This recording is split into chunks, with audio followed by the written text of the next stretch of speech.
Let's go.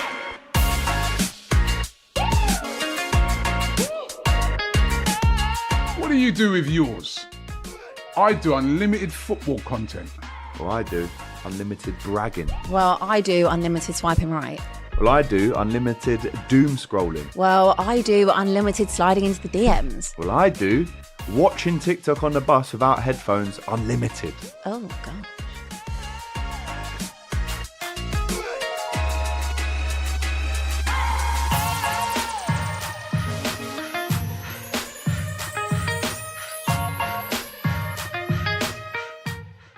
Yes, people, you heard that right. We've teamed up with Rocket Mobile to make the mobile phone football plan for fans in the UK. You heard it there. It's unlimited data, unlimited calls, unlimited text, and 20 gigs of data to use if you're like me. Go into the EU to use for free, no extra cost, for just £16 a month, plus perks, content, and other prizes as soon as you make that switch. So scan that QR code, bottom right hand side of your screen, or if you're watching on YouTube, click the link in the description or in the live chat at the end of the show to learn more about the fantastic deal with Rocket Mobile. But apart from that, my name is Dylan. I am back here live at 5 as I'm every day, 5 till 6 p.m. And I got two esteemed guests with me. On my right hand side, I've got Laurie. You nearly said Robbie. Yep, I almost said Robbie there.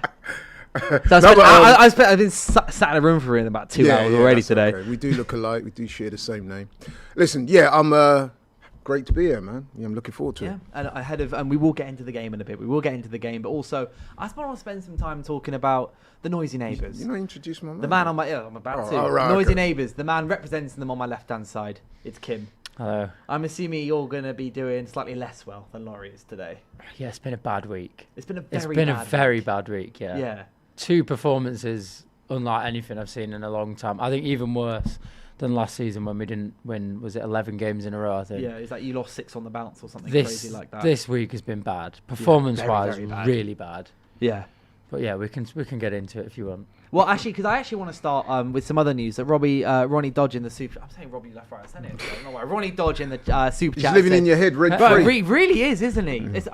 Cecil's been winding me up all day about the game that's coming up on the weekend. Wow. I just done a show with him now, and I did the AFTV preview as well. So a lot of Cecil winding me up. There's about 2 hours worth of content now just out on YouTube about it. But Ronnie Dodge says, so sad Casemiro leaving, Brazilian legend. So because in the last few minutes, literally in the last 20 minutes, Manchester United have announced that Casemiro will not be extending his contract and he will be leaving in the summer. And as a United fan, we all knew this was coming because he's on like 350 grand a week. He wouldn't accept a half deal because the only way he'd stay is if he basically halved his wages. No one's doing that, especially when you've got Saudi calling, you've got Spanish teams calling, you've got other teams who will still want to pick you up. He's 33. It's not like he's right at the end of his career. But it's interesting that we have announced this now. So they've literally said in the statement, it says, supporters will have the opportunity to recognise Casemiro's contributions at the final homing of the season against Nottingham Forest. That's 4 months away. Mental. A bit weird, isn't it? Yeah, I mean, we said it last week when Glasner announced he was leaving at the end of the season. Obviously, different circumstances, but I don't know when this has become a thing. It seems to have become a thing basically since Jurgen Klopp announced a few years ago that he was going to leave Liverpool. He did that in January as well. And it now seems the normal thing to do to announce you're leaving at the end of the season, mid-season. And I can't understand why anyone would do it. Yeah. It completely derails your team. It completely derails you motivationally and mentally. Obviously now Casemiro is going to be playing, but half an hour will be on where am I going to be playing my football next year. It doesn't really make any sense to me at all. I can't understand why they would do it. Yeah, so according to Stephen Ralston, who's a good journalist for Man United, he said, United agreed to Casemiro's request to confirm his departure, his summer signing at this time. So Casemiro's asked for it to be announced now. So teams can scrap over I don't know if that's a pre-contract agreement kind of thing. And he said Casemiro explaining, a video with Casemiro explaining his decision has been released on the club channels. 33-year-old wanted to avoid speculation about his future during the remainder of the season. That kind of makes sense, I guess. Like, kind of, they just want it known that he's going to go. Because he's been playing really well this year. I mean, City was phenomenal. Yeah, I've not seen him put a game in like that since his first season with us. He was absolutely amazing against you guys on the weekend. But it's a mixed signing for us because I love him as a bloke. As a guy, as a bloke, and as a player when he's at his best, when he's playing teams against Man City and like his run in the Europa League last season, where he scored 21 goals for us in 3.5 seasons as a defensive midfielder. 21 goals, including some huge goals like away against Chelsea, getting assists against City and co. over the course of the seasons. Like, he's had some massive games for us, but at the same time, £60 million was what we spent on him, giving him £350 a week for 4 years in wages. It's a really weird deal for me to try and comprehend and say if it's been a success or not. So much money went into it. He did go for a pretty dry period, didn't he? Where he was getting all sorts his of second stuff. People said season. he couldn't run and all that type of He stuff. got a hamstring injury, and then was terrible for the rest of that season. Second season, under Erik ten Hag, but then under Ruben Amorim, he wasn't even getting a sniff for about 2 months. He made his way back into a team, and he's a bona fide starter for us now. Started against it. I want him starting basically every single game until the end of the season because he's been amazing. He's got 1 game a week. It really helps us. But yeah. I think, let's be honest though, the majority of the dialogue around Casemiro at United from United fans has been not good.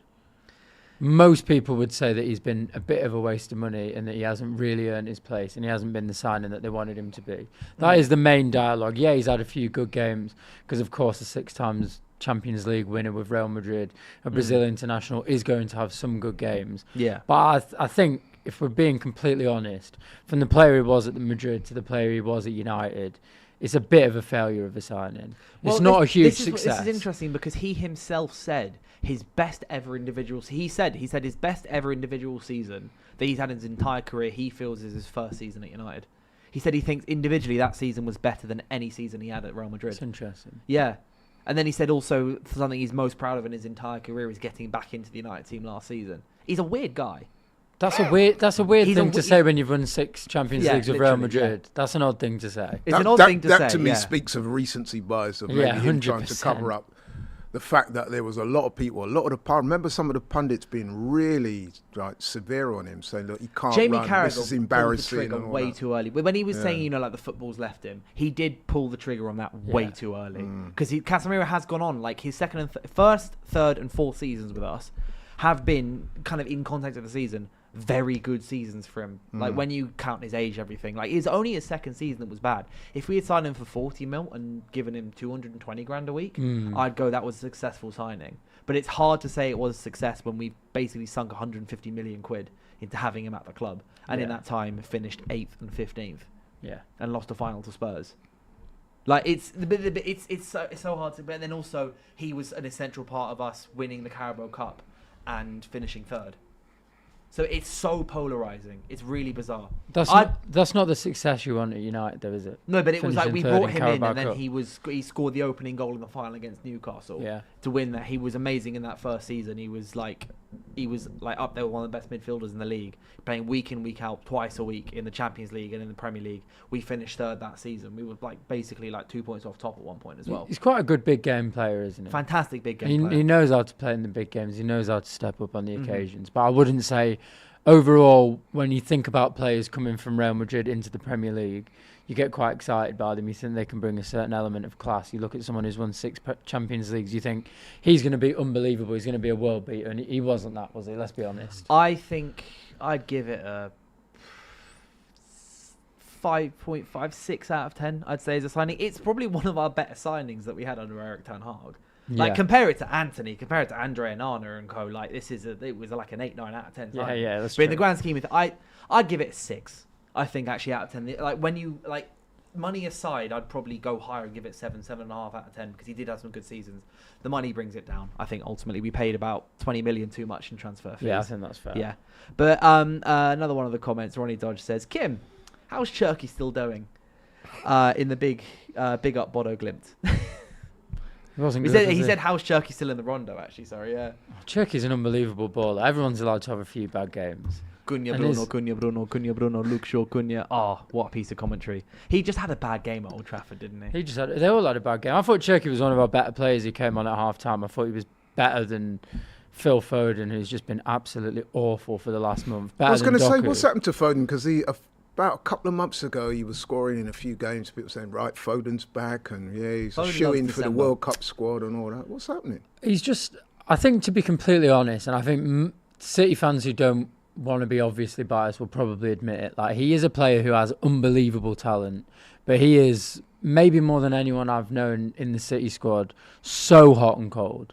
He's just so hot and cold, and when he's hot, he's so hot, and he looks like England's. He looks like England's best player. He's player of the year. He looks like City's best player.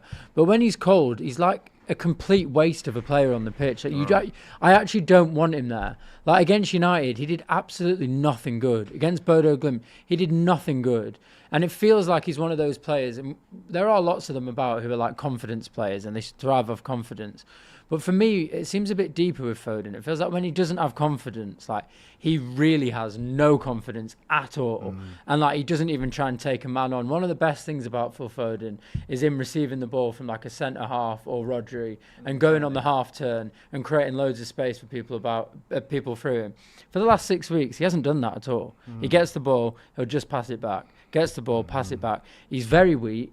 So he always gets out-muscled in the 50-50. How many times did it happen with Casemiro and Casemiro, just bullying him in that first half? Just relentless. Like there was no point in him being on the pitch. And same against Bodo Glimt. Like I think opposition fans want to always say like, "Oh, Foden's overrated," and it's a difficult one because when he is good, he's if anything underrated. But he is just too inconsistent. And last season was an absolute disaster, coming off winning PFA Player of the Year. And this season has just been super hot and cold. What's his best position? Because that's always been a bit of a talking point with Foden. I just don't understand why he doesn't play right wing. For me, that's by far his best position. I think Cherky's come in, and when Cherky plays in the 10, he just looks better than Foden. When Reinders plays there, at least he's got a little bit more physicality about him, so I prefer him there. I don't understand why Foden ever gets moved anywhere other than right wing. He's really good there.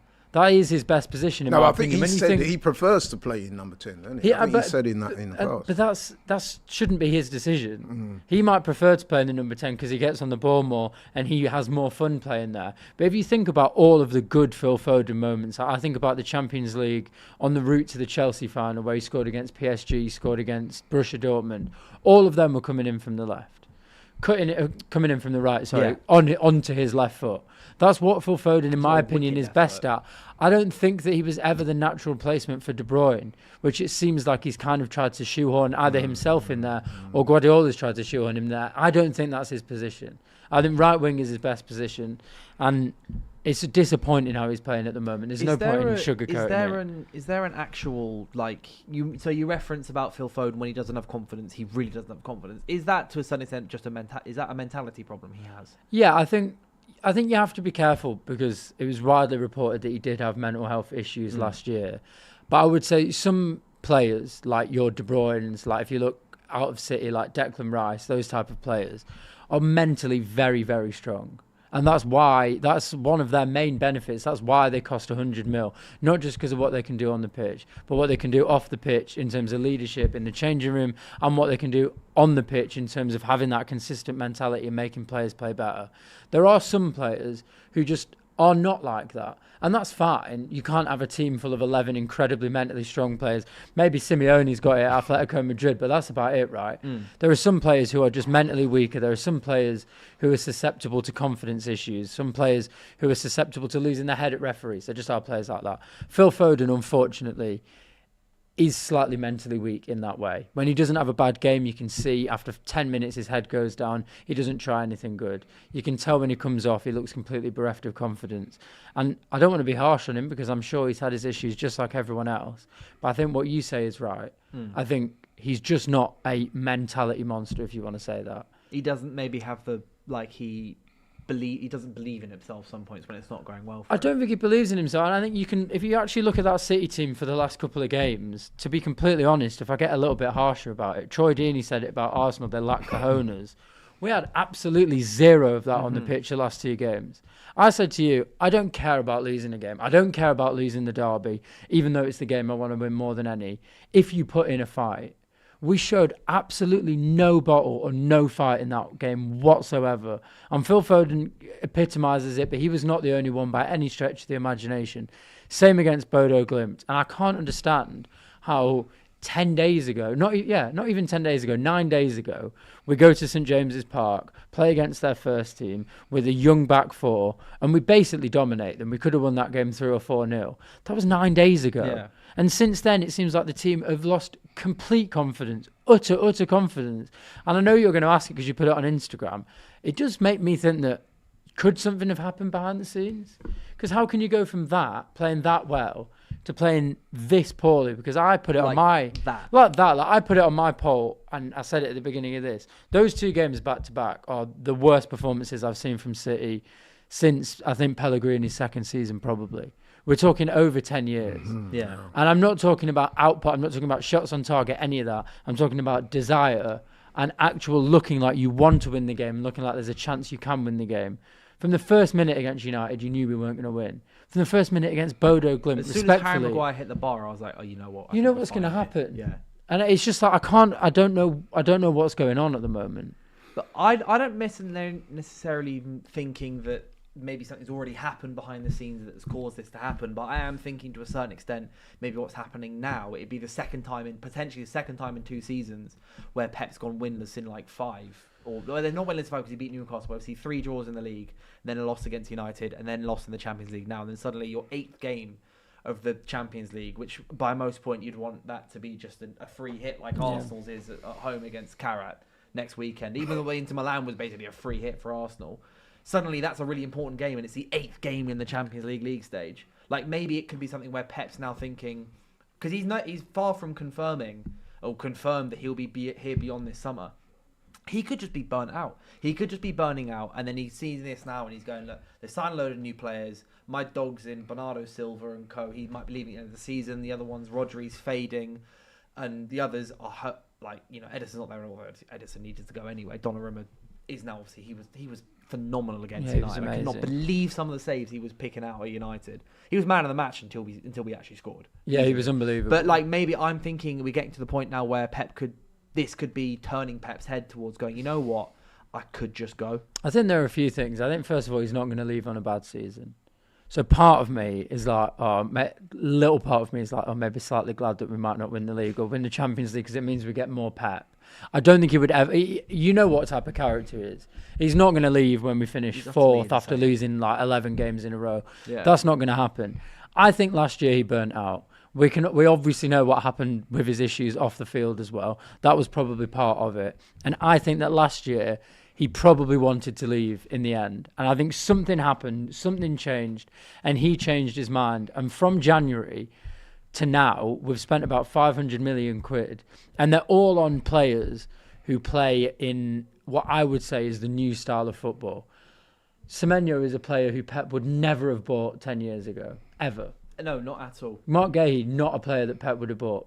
Tajani Reinders, exactly the same. Jeremy Doku, exactly the same. Marmoush, exactly the same. Why do you say that? No, but they're not City players, are they? The City players that Pep Guardiola wanted to bring in at the beginning. His first signing was John Stones. Then he brought in Gundogan. What defines a City player, then? A City player of that time was a player who was very, very calm under pressure, who would try and kill a team by 1,000 passes, who was incredibly technical on the ball, who you could put him in any situation with 3 players around him. He'd be able to get out of it and just calmly pass it around. Semenyo isn't that at all.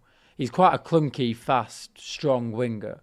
He's not that type of player at all. Clunky? I think he's quite clunky on the ball. He's not as technical as he's not as technical as like your Bernardo Silvas or any of those type of players. But few people are, to be fair. No, but it's not. It doesn't stink of a Pep signing, and to me that makes me think that Pep has got excited by the idea of completely reinventing this team, and I think he has.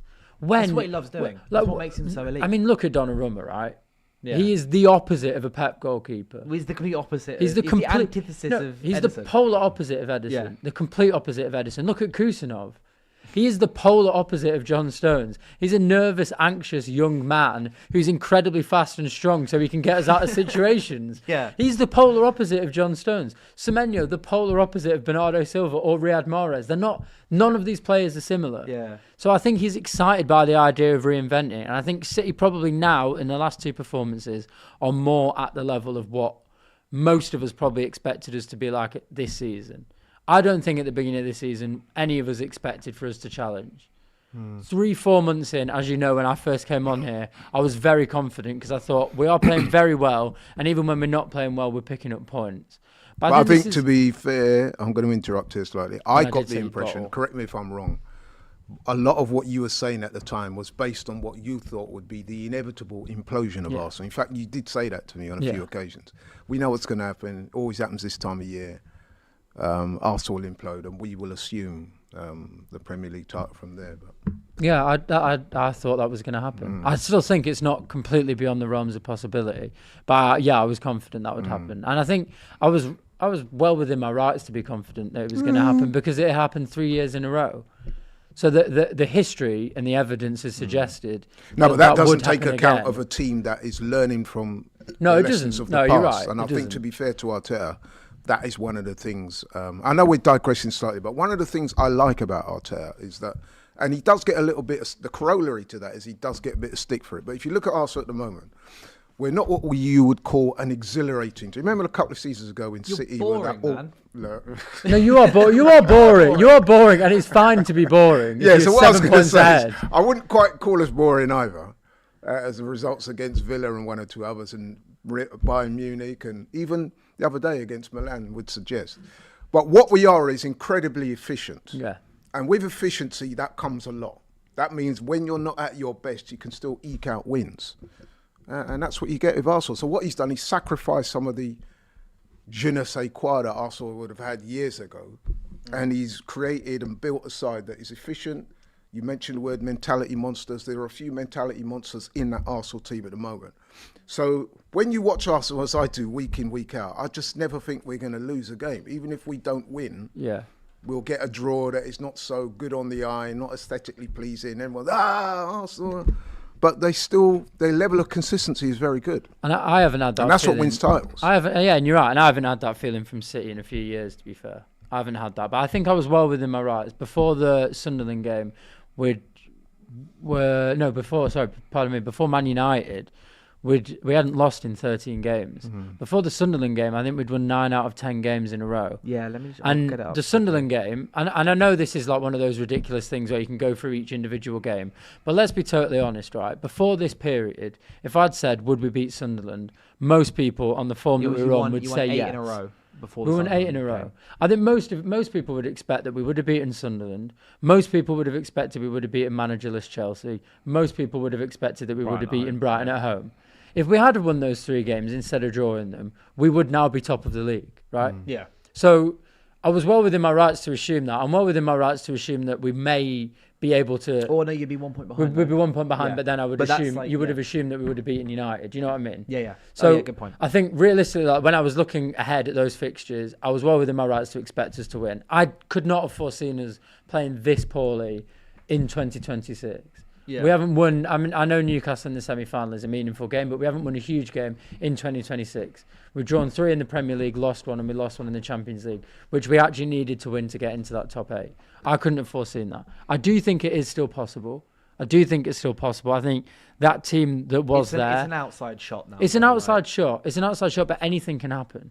And look, we've got Wolves on Saturday. Wolves at home on Saturday. I know they're no mugs. I know they haven't lost in 2026. Super team. But if you're looking at the Premier League table, a team who is struggling for form, playing someone at home, you want to be playing the team who are bottom of the table. Yeah. And if we win that game, the gap closes to 4. Yeah, it's I'm only not for so 24 sure about hours. it, you know. With respect, I beg to differ slightly on that because that is a bit of a catch-22 because, yeah, you're right. Playing a team that's bottom of the table, yes, of course, you would rather that than playing a team that is towards the top of the table. However, if you look at Wolves' recent form and the momentum that they're gaining, if you was to even draw against Wolves this weekend, what does that say for your? There is absolutely no more room for error. Yeah. There is no room for error whatsoever. You have to suddenly be gone from being like done in twice in the space of a week to flawless. Yeah, we You have to be pretty much flawless. And I honestly promise you, and I'd said it on TalkSport actually, which has been clipped up so you can actually look so you know the truth. I said after the United game, if Arsenal beat Forest, the title is over. You couldn't capitalise on that, which is fine. You still got a point, but 7 points does keep the door ajar when we still have to play you at home. But as I say, flawless from now on. Basically win every single game from now on. Unless you lose and we draw and we slightly, it's probably not going to happen. You have to be the single biggest United fan this weekend.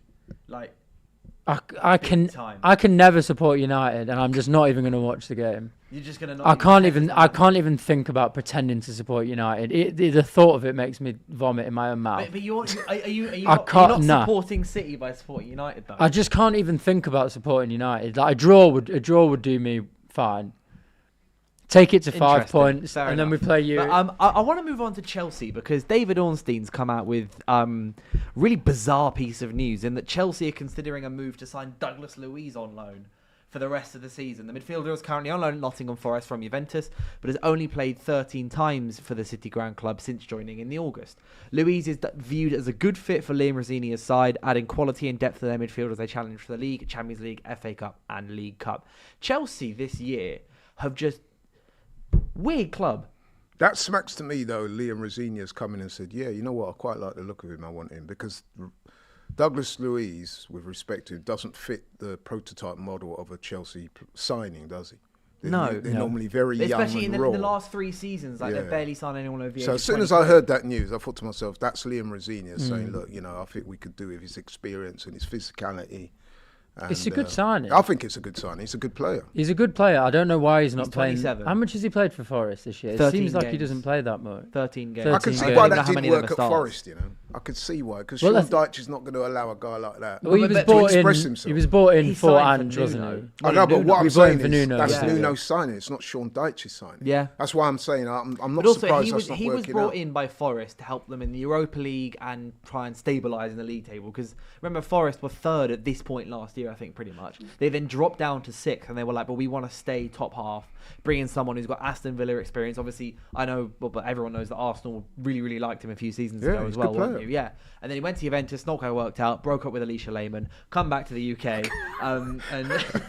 You think that's instrumental? Well, he went to Juventus with Alicia Lehmann. I think most people would be upset about that. So you can give him some slack for that. Maybe, but it's like Chelsea. I've been saying this for so long. Chelsea desperately need someone who just knows what they're doing. Yeah, I'm not 100%. Saying that the 100%. Chelsea players don't know what they're doing, but there's a difference between 23, 24 and being 28. Thiago Silva has probably been one of Chelsea's best players in the last 5-6 years. They signed him when he was 33 or 34 years old, I want to say. Like, he was starting from the Champions. He was the biggest reason they won the Champions League. Throughout their run in the Champions League and also them being in the Premier League under Thomas Tuchel. And then now Tosin is their most experienced player, like oldest player. Yeah. They need someone like Douglas. They need about 3 or 4 players like that. And that's why I said that smacks of Liam Rosenior coming in and looking at the squad and assessing it and thinking, you know what, we've got some very talented young players, but they are young, talented players. We need some experience. We need somebody who can express themselves in midfield. Because they've got like Casemiro and Enzo and people like that. But someone like Douglas Luiz would fit right in. And like I said, I can absolutely see why Douglas Luiz and Sean Dyche does not work, because that is not a Sean Dyche type player. Just on that, on Sean Dyche, and I have to be careful here, but like this same team fought for the Champions League last year, and now they're in a relegation battle. Yeah. Why on earth did they appoint Sean Dyche? I don't want to be disrespectful, but they should never have been in that situation anyway. They brought in Ange Postecoglou, who, in my opinion, would have done better than Dyche has done. For sure. I don't think they would be 17th with that team. They would have won more games. And I can't actually even understand the thinking. Forest fans don't seem to be angry enough about it. The fact that Marinakis got rid of Nuno because he had a personal dispute with him, and Eddie was involved as well. Nuno, the man who took them 5th, got them in the Europa League, and very, very nearly got into the Champions League with a Forest team that was actually also tipped to go down. Then he brought in Ange, bought all of Ange's players, like Zinchenko, who they wanted, who now they absolutely hate and don't want him anymore. They got rid of him. He's got and then they got rid of Ange, who is, whatever you think about him, the most progressive manager who's probably ever played in the Premier League. So much so that he couldn't even focus on defence. And then brought in Sean Dyche. Yeah. No, but I can understand that, because at the time, the position they were in, Sean Dyche is known for firefighting, isn't he? The one that's going to... I mean, let's be honest, Forest need to stay in the Premier League at all costs. I want to say he got appointed. It was October. It was too early to firefight. They're still in the Europa League. No, but there was dangers that were swirling around, and they were on a downward trajectory. But who I think else Marinakis looked at it and thought, we need someone... We can't afford to get relegated.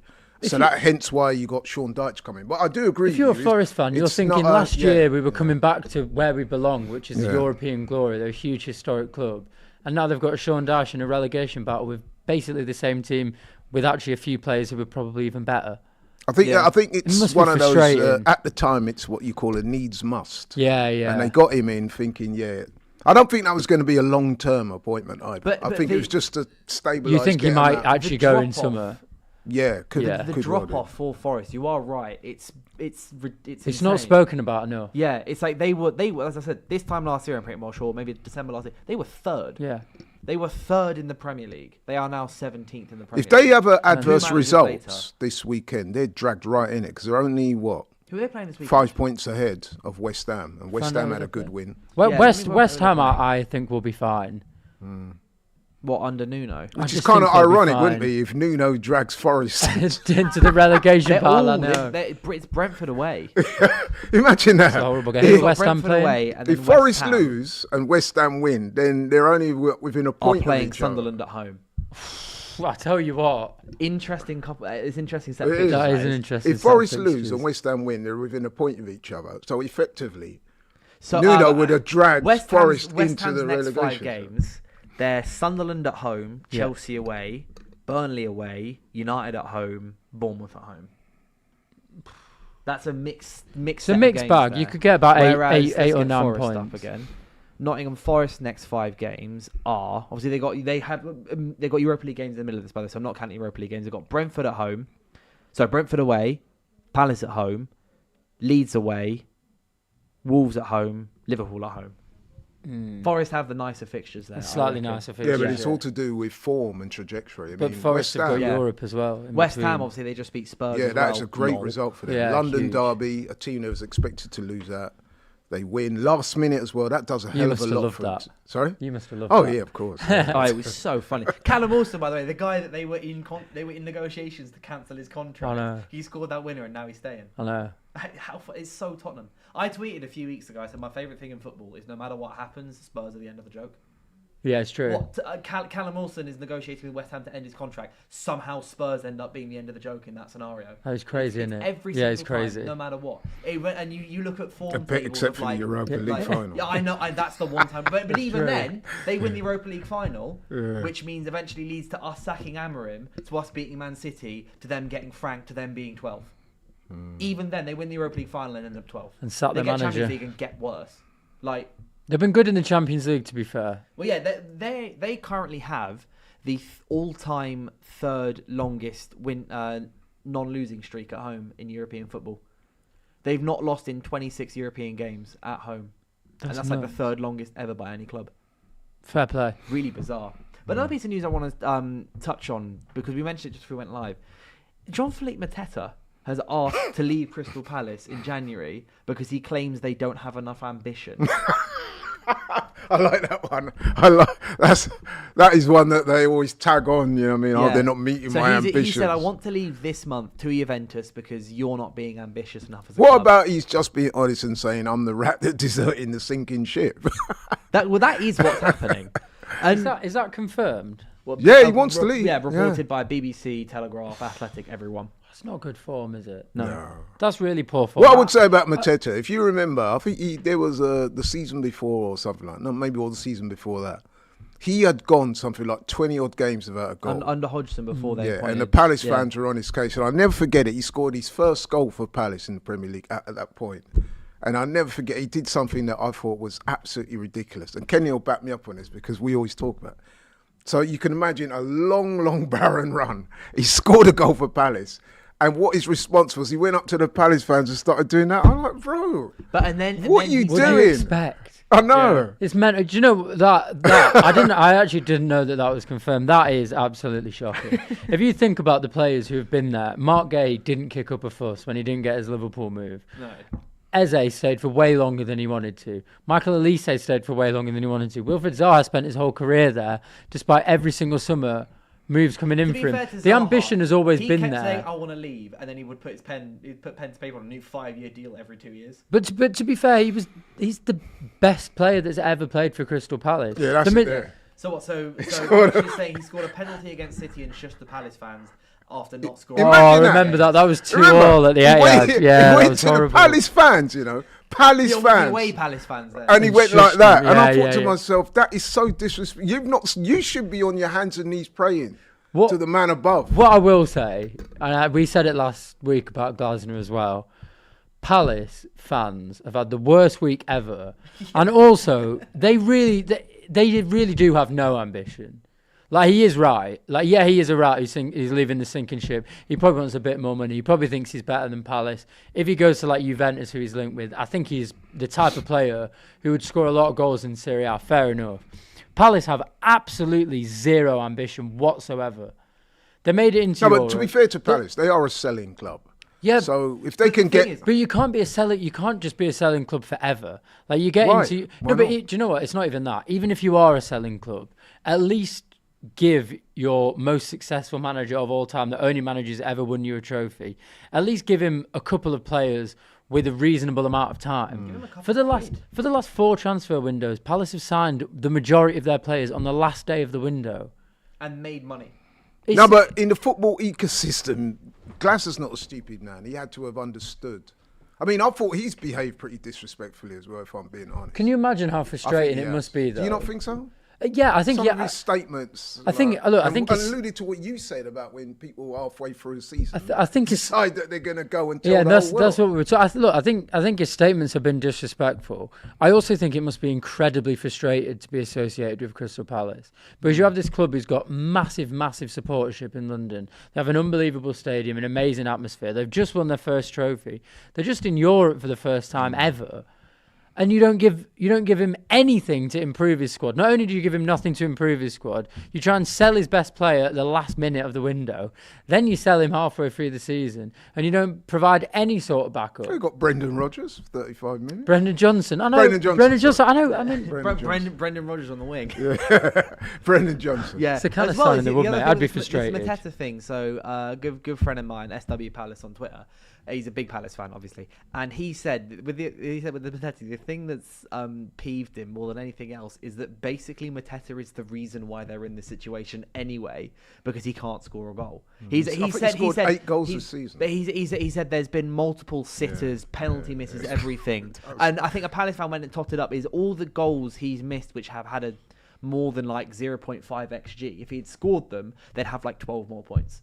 Yeah. And they'd be in like European places. They'll be because they were close to United at the beginning of the season. I remember they were close to us. We were basically going bam for bam with Palace for a bit. We're now 5th. They're now like 12th again. They've fallen off a cliff. And they basically went, it's Mateta the reason why, because he keeps I must missing admit, if I was everything. Steve Parish, I'd let him go. If they could, apparently Villa and Juventus are interested, which I'm surprised Villa are, to be honest. If they I can think get it's good better money than Ollie for him, Watkins. because obviously he's leveraging his World Cup opportunity for Yeah. France. I would say okay, because like you said, man, he scored 8 goals this season. And don't get me wrong, I actually quite like Mateta. I think he's got the best goal celebration in the Premier League. Yeah, at the he's moment. sick. But come on, bro. They signed you have a deal with the underperformed this devil to season. get that FA You are Cup trophy. woeful. Yeah. Yeah. You were absolutely woeful when you first came there.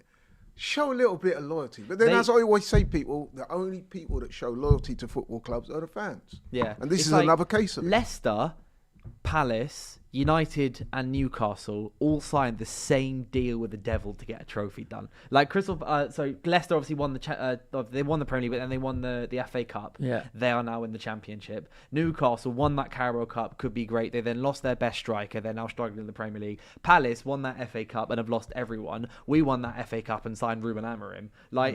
It's the same deal that's happened to these 4 clubs over the last 5-6 years. Something else I want to say as well. Have you ever noticed that it's always, well, not always, but it's strikers that give the most amount of problems like this, isn't it? It's always strikers that throw their toys out the pram and, act like this. You look back the last season, Isak and people like that, and Wissa, and it's always the strikers. The There's Wissa something one about is hilarious. There's something about the egotist that is in a striker. Even Yeah. our own 'Cause they're the guys that Jokerit get that the goals. affords them to come Yeah, out 100%. and behave like. I mean, Mateta. I mean, like I said, I like him.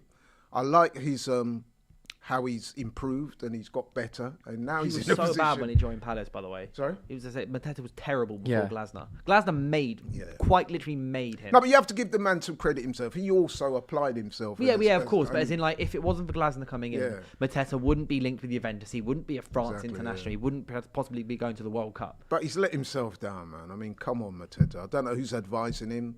There are rumours that he doesn't even have an agent, so I don't know what's going on there. Really? But to come out now, I heard that today. I don't know how true that is. To come out at this point in Palace's season when they're clearly struggling, they've lost players, and to demand a move now. Just score some think goals and that's- help that's until so the end out of the of pocket, season. bro. There's another rumour Yeah, I going agree. around at the moment. So this is more looking towards the summer. And if any of you have been watching my daily transfer roundups on DR Sports every morning, about 11 a.m, 8 to 10 minute video, all the transfer stuff. And something I've been talking about recently is Mickey van der Ven, because he's being linked with a move to Liverpool.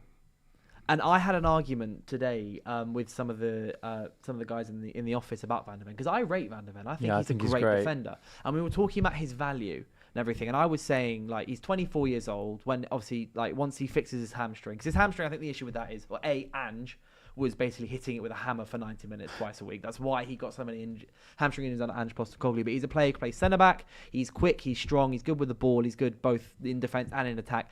And he can also play very well at left. He plays left back for the Netherlands as well, so he can play at centre back and at left back. And I was like, look, at 24 years old, that's a 50, 60 million pound defender. And the office were like, no, he's not. They were like 35 max. Yeah, but this is an Arsenal office. You're not going to get many compliments for a Spurs player. No, I'm an Arsenal fan. I rate Van der Ven, but the problem with Van der Ven is why the price might be compromised like that is because, let's face it, he's got what I call sprinters' hamstrings. Yeah. If you look at any top class sprinter, one of the things they always struggle with is hamstrings because of the speed and right? I know that. Speed and explosivity. Van der Ven's one of the quickest, if not the quickest, defenders in the Premier League. Yeah. And Van der Ven's apparently Liverpool fan. And he's making those recovery runs, especially when he was playing under Ange. That's what I mean. I think Ange made it look, because they were like, he's an injury-prone player. Why would you spend Liverpool spent £130 million on an injury-prone player in the summer in Isak. Yeah. I know Van der Ven broke his leg. That's different to being injury-prone. But Isak is injury-prone. We know that. He's had it at Newcastle over a number of years. But I really do think that Van der Ven, it would be a fantastic signing for Liverpool. 100%. I mean, let's be frank, like, the best two centre-backs in the league play for Arsenal. But apart from those two, at the moment, when you're looking at anyone else, I actually think that maybe at the moment, which is mental because of how poor they've been over the last couple of years, I think the next two play for Spurs. I think Romero and Van der Ven are the next two best centre-backs in the league. Not ahead of Gay, sure. Maybe not ahead of Gahey. But I would actually put them in the top five. I think that for me that makes up the top five. I think where Gahey kind of separates himself from those two is that he reads the game very well. He's very calm on the ball as well. And the fact that Gahey does it at Palace, I think, is also so but you are right. Van der Ven's a great signing. I think everyone should be going in for Van der Ven. I think you're right. I mean, the injury is a problem. But if you can get him for, because if he's 24 24 and getting injured so often like that is, especially with hamstrings. Yeah. Again, you will know. I've got friends who are sprinters, and they're always telling me stories about hamstrings and how it affects. But I do because really of the very think, nature of. But like, you can be fast without having hamstring problems, and I do think so much of it was due to Ange Postecoglou's insane type of football. Like, what was it when he went to Forest? It was like his first training session. I think Oleana got a hamstring. Yeah. It was like everyone was making jokes about it, being like, Murillo might not be able to hack it. One thing in hamstring injury. Murillo's also a player that's been linked with United actually in the last week. He's a good player. Yeah, he's a really good player. 23. He's Brazilian, isn't he? Brazilian. I thought he was like 27, 28 years old. He's a very good player. 23 years old he is. Good player. There was this weird, isn't it? Because there are some, like Spurs' defence, you look at them individually and you think they're really good. And then you look where they are in the league. Forest's defence, you look at them individually, you think they're all great. Yeah. And they're 17th. Like, I don't know. And it seems to be like a this season thing. Maybe last season as well. It seems like football's shifting a little bit where I don't quite know what it is or to put my finger on it. But it seems like that style of football just isn't working very well at the moment. Yeah. Like Forest's main benefit last year was their incredibly resolute defence. And also just Chris Wood turning into prime Ronaldo. But nothing's changed from that defence. Really? Really. They've not had Chris Wood, to be honest. How are they 17th? Yeah, I like with Spurs as well as I think. So one of the points we made in the office was like you can't be a £60 million defender. So Romero is a World Cup winner. He's an established defender, experienced defender, and a good defender. Romero, he's brash. He's a bit of a hothead, but then he's an Argentinian defender. Like a lot of them are. Yeah. Like I see Lisandro Martinez. That guy's mental. Yeah. He's insane, and he should have about 7 red cards, which he for some reason doesn't have. But and you can see even off the pitch Martinez as well, like gunning for basically every single legend of our club. And I honestly, I'm here for it. Like the legend debate is a whole different thing. But what I see with Van de Ven and Spurs is that I don't even think that the defence is actually their biggest problem. Yes, they concede goals, but they have no way of getting the ball forwards, and they have no one to score goals. It's been their issue this whole season under Thomas Frank one of the anyway. things that they've seriously lacked is a number 10 who can create. Now, they lost out on Madison. That's been big for them. And also Kulusevski is a great number 10 and right winger. I think sometimes Kudus those is now injured positions as well. are very underrated in teams because you need people who can create. And that's not always difficult. In the Premier League, where you get a lot of teams now who play mid and low block football, it makes it very difficult for them to do their thing. So yeah. And there's also been, because there's a lot of news actually that's come out in the last 24 hours or so, and the one that I'm having some fun with is Cole Palmer. So tell me about that. So it's kind of guesswork, but it's a bit 2+2y. Is that so? The actual reports about Cole Palmer are that reportedly, according to a couple of stuff, is that he's not happy with life at Chelsea, or he's not happy with life in London. That obviously because he's grew up in Manchester, he's City Academy graduate. Obviously, he's been City's Academy till he was massive United fan though. But and then he's also a massive. This is the thing, is he's a huge United fan. I didn't know that. He's always been very open with it as well. Like people ask him, like, who do you support as kids? He's a United fan. I must admit, I was surprised when you lot let him go, and I'm not just saying that now. I remember seeing him in the Charity Shield game, if they still call it that anymore, against us, and he was outstanding. At the time, though, Chelsea slapped down a £40 million bid. Yeah, and he had Foden ahead of him. To be fair, it split our group chat. A lot of people were like, "Yeah, I can't believe he's gone for that." I couldn't really see it. I think it was because he thought he wasn't going to get the opportunities that he felt he deserved. If I'm being totally honest, like every time he played, even when he scored, I thought like you can see there's a load of class there. But he did just seem like maybe a little bit too frail, a little bit too slow for the Premier League, which I think is probably what happens with loads of youngsters. So 40 mil seemed like a lot. But look, his first season was amazing. He hasn't been that great for a while. I know he's been injured, but even before that, he's not been amazing. This is what I was going to say, is that I've been slightly half jokingly for about 3 years, basically being like, that's our Bruno Fernandes replacement, basically just to wind people up, because obviously trying to get Cole Palmer off Chelsea, there are some rumours of a release clause, but I haven't been able to find anything concrete on that. It could just be Twitter talk, but I think he's amazing, Cole Palmer. I think he's so much fun as a player. He's got everything on him. He can create, he can score, and I think the last 18 months or so, I know he's been injured as well at times, has been an unfair reflection of how good he can be.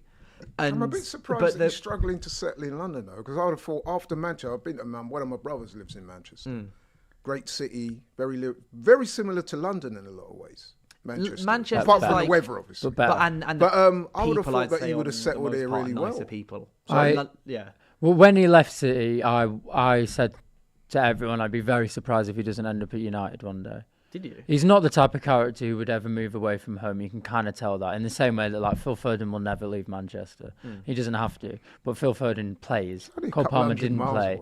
But you know what these people are like, right? They played football their whole life. Because the reports specifically are basically like he misses his friends, he misses his family, he misses like the life he had in Manchester. Yeah. And he was then go and live in he was a bit of a head around town. Like he used to hang out with his mates all the time. Like he is probably just like a normal man glad. Like he seems. Well, he does very much seem like that. I'd be very unsurprised to see him play for United at some stage. If Cole Palmer is to become available, I would want United to be. How much would you want to spend on him? Older, but that's the thing, is that if Chelsea are sat there going, because he's on one of their prison contracts, right? He's probably got about 8 years left on his contract.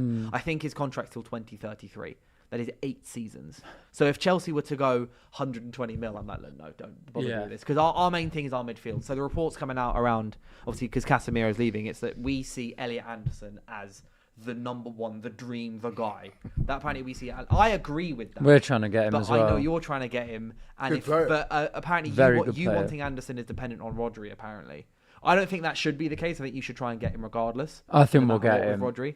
He's And the missing it's the easier piece. sell. Where's as he well. from? Are Anderson? Yeah. Newcastle. He's a Is he Geordie. a Geordie? Yeah. Oh. Yeah, he's the missing piece. Elliot Anderson. I'll go back my tweets from 2023. You search Anderson and it's just me raving about him. He even before this outperformed our season. midfield last week. Mate, which Anderson is amazing. Not an easy thing to do. Like our thing is that even if it's not Anderson, we got to go and try and sign but Belieber is a slam dunk if you want to get him. He's waiting for us to put a bid in. Yeah. He has been for about 18 months. But so if Palmer was to cost that much money, we're talking around 100 or something, or 900 million, then no. But it's if it comes up as an opportunity that's even semi-reasonable, I would want United to be, even despite its form, I want him to be all over What's his best position then? Palmer. Number 10? I think he's a second striker kind of thing. Like Bruno's best position for us is playing off a striker. Exactly what he did against Man City. At points, Bruno was the furthest man forward. He was playing often with Mbeumo. It's the same with Cole Palmer. Sort of 9.5. Not actually good at football, not Joshua Zirkzee. He's good in the striker. He can play in a 10. He can play a right wing. But his best is kind of like in like Benzema used to play. He'd play off a striker a bit. We'd play off wingers. I think he's a really good player, Cole Palmer. Really talented. Does some mercurial things, which I really like. The only slight doubt I have about him is sometimes I get the impression, correct me if I'm wrong, if things are not quite going his way, he doesn't really do enough. He's got that Eze type of laconic type of sort That's of another new word. Say laconic. Yeah. What does that mean? laid back to the point where sometimes if it's not going your way, you look too. Okay. It's almost Disinterested. like you're not giving Yeah. enough. Yeah. And Eze's definitely got that, and I think Cole Palmer has that a little bit as well. Yeah, I hear it. I don't think United is the place for him at all. I don't think that's the right team that he would thrive in whatsoever. It depends who you've got as manager. Isn't it? Depends who you got as We have manager. no- It 'cause we depends have who no else idea you've who's got. managing us in the next couple of years. But if it could be Michael continues in the same way that it has been since Ferguson left, Yeah. it's not going to work out particularly well. If you have a structure around him and you allow him to be the guy who does his own thing and the floater, because you can't have more than one in a team really. Yeah. And if you allow him to be that, I do hear that. Like, I don't know then how it it'll would work. work, but just as a concept, Palmer United would just be hilarious and fun. But I want to end the show by obviously sponsored by Rocket Mobile, and every time on the show we try and do Rocket presents Ranked, where we rank something. And on this topic of what we talked today about a lot of Prem to Prem transfers. So I want to have a bit of a discussion about what do we think in the summer is going to be like the top 3 most likely Prem to Prem club transfers. oh, Prem to Prem. Because you've got a lot of players in the mid-table teams at the moment. You've got Anderson, Belieber, Wharton. Obviously, you had like Semenyo and Gay beforehand, but like Van de Ven even as well. Because Spurs are sat in mid-table. Players that are almost certainly leaving and almost will certainly go in the Prem. Like I don't see Elliot Anderson going abroad or Belieber going abroad somewhere or Van de Ven going abroad. Like I see them staying in the Prem. So what do we think are going to be the 3 most likely Prem to Prem I've got transfers one. this summer? Comment section as well. Let me know below. go on. Harry Wilson will not be a Fulham player next season. Oh, I know that's he's for getting on in certain. age, but he will go to a Villa or maybe not a top 4 club. But Villa's a really good shout actually. yeah, That's but the he type will of go to player. a club that will progress his career. No disrespect to Fulham. I would put a lot of money on John Stones going back to Everton. A lot of money. Is that anything? Is that talk? Well, even or with is his that just- injury is that record. just a hunch? He will leave in summer. Yeah. Almost certain that him His and Ake contract's will up, right? leave. Yeah, and I think he will leave. He is obviously far too good to go back to like Barnsley, who are in League One. He's probably not going to want to go abroad, although could potentially reunite with company at Bayern. But I think, given everything, given the fact that he's probably not going to play that much because of his injury record, he's a top quality player who's got a lot of winning experience. He's worked with Moyes before, I believe. Yeah, I think he has. He must have. At Everton. Yeah, he must have, he right? would have. Worked with Moyes before. It just seems like the natural place for him to go next, I think. So I'd be very surprised if that doesn't happen. That's a really good shout, you know. Yeah, I think for me, one that's nailed on, and it's because I think you'll get Anderson is us signing Belieber in the summer. Yeah. I think Carlos Belieber to United is almost obviously again. I thought it was going to happen this month, to be honest. Well, I believe no, we wouldn't spend that money. What is it going to be, 90 or something crazy? Don't. This is the thing is, so they wanted like 100 mil last summer, but that was I think part of that was because we initially asked about it in mid-August. Yeah. Like if you ask for someone in mid-August, the price is high. Yeah, That's yeah, how yeah. it works. Yeah. And it was also, we were just testing the waters as well. It was basically like we were never planning to sign a midfielder until 2026. Like the idea, so after we signed Kunir and Mbeumo, the question was, okay, what's next? It's either a striker or a midfielder. And then Amorim looked at Rasmus Højlund and stuff, and then the club also looked at, like, we've got rid of Rashford, we got rid of Sancho, we got rid of Garnacho was definitely going as well, and I can't remember if we got rid of someone else as well. But like attackers wise, we'd lost like four of us, so we had to sign a striker. So midfielder was pushed until the summer, and so but it was like kind of, we had a bit of extra cash, I think, somehow. I can't remember how we had extra cash. Well, it was like we were just seeing because the reports are basically saying that we were hoping they'd say like 60, 70 million, because if they had said that, we were like, we might have like accelerated it and then not signed a goalkeeper, for example. But then they said 100 million. We were like, okay, no, we're not going anywhere near this. We're going to go and sign a goalkeeper instead and then wait for a midfielder in the summer. But Believer said yes to the contract. He said yes to signing. He wants to join. And so we will go try and get Anderson. I don't think it'll work. I think he'll go to Man City. Then we'll wrap up Believer before the Euros, before the World Cup starts as well. Because Cameroon aren't in the World Cup. So Believer's not going to the World Cup. So we'll see if we can get Anderson pre-World Cup, and if we don't get him pre-World Cup, we'll go and sign Belieber instead. I can see that happening. I think that's 100% happening. I can see that. Can you see Arsenal going for any Prem players? That's a good question. Or potentially any Arsenal players leaving to other Prem clubs, like Trossard, for example. Yeah, it's possible. Trossard, yeah. Ben White. It's possible. Back to Brighton. I think it all depends on if we win the title, which we will. Then why would those players want to leave when we could be on the verge of a bit of a dynasty, if you know what I mean? So it's interesting. Ian Steen I do think we will be active in the transfer window. I mean, already hearing links between Arsenal and Julian Alvarez. They've been going on for a while, haven't they? Because what I would imagine is that Jesus will probably leave the club.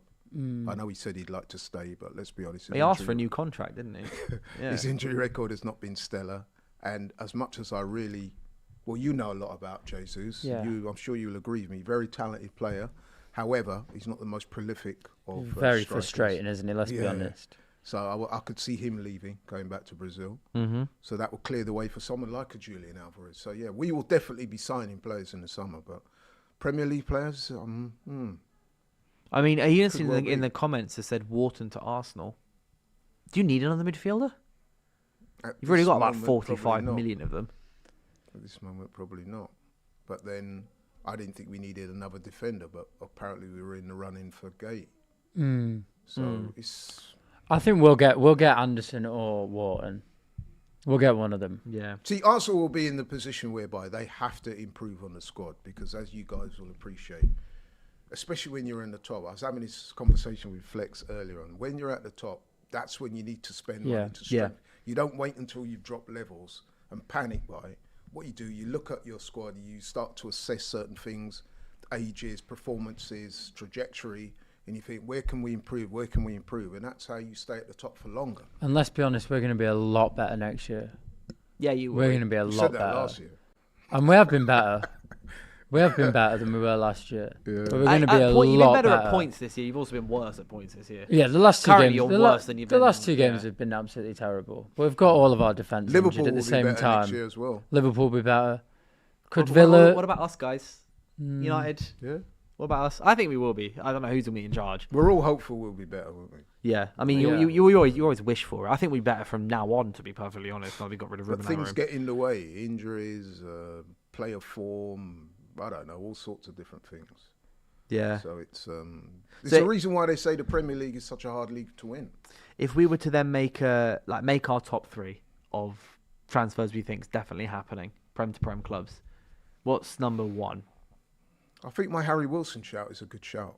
But Where it's would he go with like Harry Wilson to I somewhere. think the only thing that prevents him going to say what you would call as your quintessential top four club is his age. 28. Football is 28, quite isn't it? advanced. I think that makes him a prime target for a club. If Fulham don't try and hold on to him big time, he is a fantastic secondary attacking midfielder option. Yeah, I mean, 'cause honestly, he can play on the right, he can play through the middle, and he's got the legs for it. He doesn't, as far as I'm aware, his injury record isn't that bad. As soon as Laurie said Villa, I can't imagine him in any other kit And then now. at dead ball situations, he's one of the best in the league. He is. It's a good shot. I think Villa is Perfect. the Harry type Wilson of to club. Villa. Yeah, I would say so. Yeah, well, I'll take it. Newcastle. Yeah, or Newcastle. as Newcastle, well, a good yeah, shout. I can see it. But definitely, I think, no disrespects to Fulham, they do kind Yeah. of punch above their weight in a lot of ways. They do. Yeah. But they're not the biggest club out there. And Someone then- like Harry Wilson, I think he deserves to be on a Yeah. bigger platform. Do you know I hear what it. one I've just realised? Yeah. Igor Thiago to Chelsea. Oh, that's oh yes, that is. Yeah, I like That's that. so nailed on. You know what? I might actually go Harry Wilson to Villa, Igor Thiago to Chelsea, and then Anderson to City. I think Yeah. might be the top three. Yeah, Or Belieber to United. That's like a slash. One of those two will definitely happen. Yeah. I'd be happy with that. Yeah, but in the comment section, let me know below what do you think is the most likely Premier League to Premier League club transfer that's going to happen this season. Apart from that, Kim, Laurie, thank you for coming on very much. Join us live at 5 tomorrow, where I'll be joined by, I think Nick's coming on for the first time. Live at 5 debut for Nick. Nick who comes on weekend preview sometimes. He's great. United.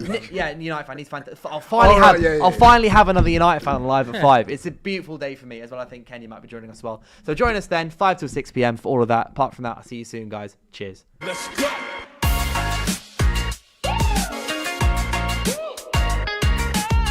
What do you do with yours? I do unlimited football content. Well, I do unlimited bragging. Well, I do unlimited swiping right. Well, I do unlimited doom scrolling. Well, I do unlimited sliding into the DMs. Well, I do watching TikTok on the bus without headphones unlimited. Oh, God.